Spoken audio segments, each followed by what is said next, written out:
the perfume of poetry. Alone under the bare branches of the pomegranate tree, I feel the weight of these captive women lie heavily on me. A group of them murmur in a corner beneath a broken wall, while younger ones, distracted, flutter to and fro and wail. One of the captives perches a while here under my poor shade. Her fluting notes rise, only to fall again, disconsolate and sad. Others stoop over their laundry, do their washing in rows, bending beneath the line already bowed under the weight of clothes. Autumn has crept upon us unawares and stripped our fruitless boughs, but the spring of your kind hand still strokes our wintry brows. One old woman can barely stand, but you still rise in her defense, singing out how wrong she is, how lonely, bowed by innocence.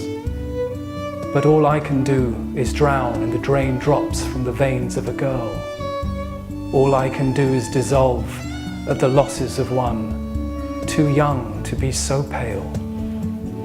And when a woman is forced to stamp the warrant with her thumb, I forget my own shame, choke at hers, humiliated, heart wrung.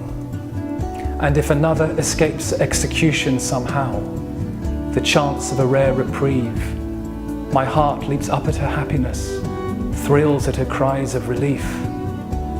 And if a weary addict moans without ceasing, moans and cries through the night, I despair with her, grow ever more anguished till the break of light.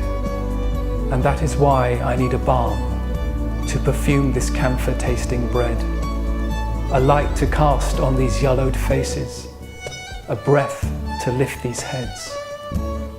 That's why I send my waves and ripples across this stagnant pond, its surface seething, its depths torpid with anger, all trust gone.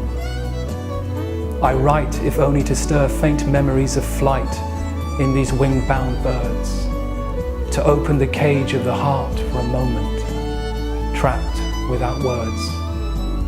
For how can one not faint for these women, beaten so brutally? How can one not fear for them, suffering such tyrannical cruelty? Alone, under the bare branches of the pomegranate tree, I feel the weight of these captive women lie heavily on me.